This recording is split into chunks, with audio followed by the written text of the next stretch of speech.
Welcome to the Tech M&A podcast. Here we dive into the strategies, challenges, and candid stories of tech entrepreneurs who have successfully sold their companies. Today, I'm joined by Poya Farighi, who successfully exited his cloud-based HR reference checking program, Vitay, in 2022. Thank you for sitting down with me today, Poya. Can you tell me a bit about Vitay's roots and what problem it set out to solve? Yeah, sure. So Vitay is an automated reference checking platform. So it digitizes the process of doing candidate screening, basically. So instead of having to manually do things, it just one or two clicks pretty much. It kind of sends up all the requests, collects all the data, produces reports, and then sends it back to the recruiter or the employer to be able to make a more concise decision around the hiring that they're doing. So we would then sell that into employers, recruiters, and then other large background screening companies started also using it and reselling it for us as well. A broad spectrum clients we sold it into, scaled the product pretty quickly over the last sort of like 3 years before we exited, basically. Looking more toward the process, was there a specific reason you moved toward that direction? I'd kind of been in the entrepreneurship space for a little while, and I think it was kind of time. That's what it felt like. I needed a bit of a break.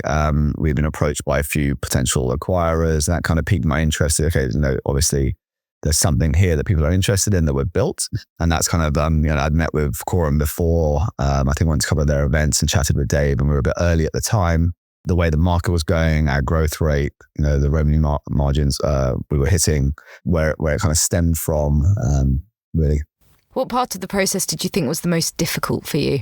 Yeah, it's obviously quite a stressful process, right? Going from, just thinking about selling the company to actually doing it, and the bits and the nuts and bolts, I guess, of the process, providing all the information that the buyer needs, and then kind of been playing a bit of a tug of war around, valuations, and then, various other aspects of the price that we kind of came to an agreement to at the end, and, earnouts and whatnot. So I think nearing the end, there was a bit of contention, and, it gets a bit more stressful because, committed to the process or down the line. And then there's a few things that are kind of niggling and you might get stressed out about. So probably one of the more stressful aspects was when you're nearing to the end. I know with some other processes, a big stressor is who to involve within your own company. So with your process, who did you bring on?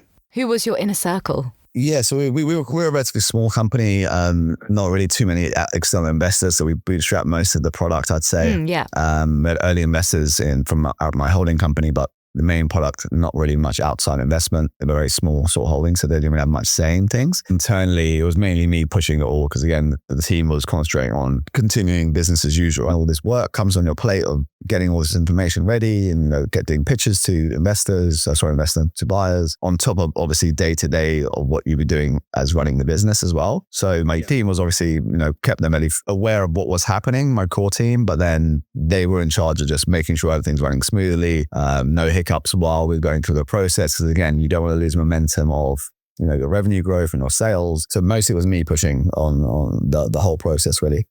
Do you think you made any mistakes during the process? I think it was, again, sort of working alongside Corum was useful, obviously. Even though obviously SureSwift were very, they had the processes relatively neat and tidy. Having Corum to obviously assist and kind of prepare and get everything ready for even before we kind of agreed to go with them was definitely useful because, they've done this many times before. What's a piece of advice you'd give to someone considering an M&A exit? Yeah, just, I guess, be prepared for it's going to be a little bit stressful, and don't take your eye off the ball of obviously day-to-day business, which is obviously easier said than done. So there are two main things. Obviously, just make sure you're still, again, so 6 to 8 months is a long period of time, right? It's almost a year, half a year to a year. If you're not focusing on the business as well as obviously trying to the process, or making sure you have a team in place that's able to do that, it could be quite detrimental to the business. So I think, be prepared to obviously, your workload is going to be a bit more, make sure the business is still running as usual, and realize that that's going to cause some levels of stress, and be prepared for that. And have people to obviously bounce ideas off, advisors, be it, working at Corum or other sort of people that have gone through the process that you can obviously reach out to. Especially if you've never done it before, like going into a blind can be quite daunting because you don't know where to start and what information that the buyer is going to want. prepare for the worst, expect the best, right? So, if it doesn't happen and it doesn't happen, it's again, right, maybe it wasn't the right time. So I think mentally, as you get closer, that becomes harder to deal with if it doesn't come through. But throughout the process, I think it's just being aware that, if the process doesn't close out the way you wanted, or, you end up pulling out, the world hasn't ended, just keep growing the company. So just kind of keeping that in the back of your mind that, this is a cherry on top situation, I guess. It would be good to exit, but at the end of the day, have a solid business, then it's fine. Just keep growing and sell in a year's time or 2 years' time. How did your life change afterwards? Was there any noticeable difference? Well, I moved back to London. So during the process, pretty much, so just before I had actually moved back to London. So that's where I'm from.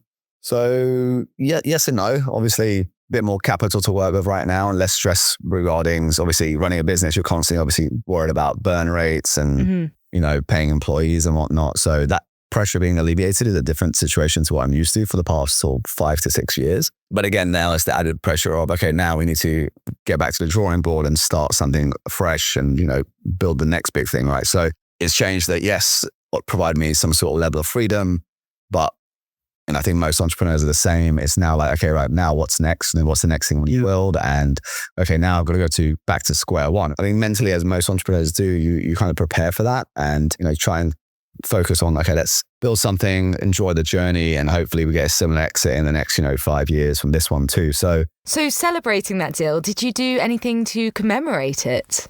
I heard you might have added something to your garage. Yes, I did. I did celebrate with buying a Lamborghini.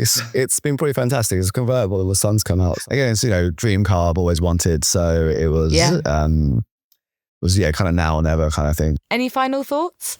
But I think just for anyone that's obviously considering a process, I think it's, it's always worthwhile, keeping on your radar. So even if you're not looking to sell immediately, if people reach out to you or, we'll say potential acquirers or, even M&A people reach out to you, keep an open mind, because even if it's not today, maybe in a year or 2 years, circumstances might change and you want to exit, have the conversations and just, don't say no to these kinds of meetings. And I think that's kind of probably what got us here relatively quickly is that true conversations we did have. So for example, the acquirer, the short of the boss, I'd actually spoken to them 3 years ago as well. So it was one of those things that stayed on their radar. We came back around and, it was the right time again. So I think that's probably a key thing that I would say as a bit of advice to anyone is definitely don't turn down those meetings. Thank you so much, Poya. Appreciate it. Thank you for tuning in to the Tech M&A podcast. If you enjoyed the show, please share it with your friends, colleagues, and fellow entrepreneurs. We release new episodes every 2 weeks, so make sure to subscribe and stay up to date on our latest interviews and Tech M&A research. And while you're there, go ahead and drop us a rate and review. And if you have any suggestions or topics you'd like us to cover, please reach out to us on social media or email us at info@corumgroup.com. Join us again next time for more inspirational stories and practical tips from tech founders who have successfully navigated the exits of their companies.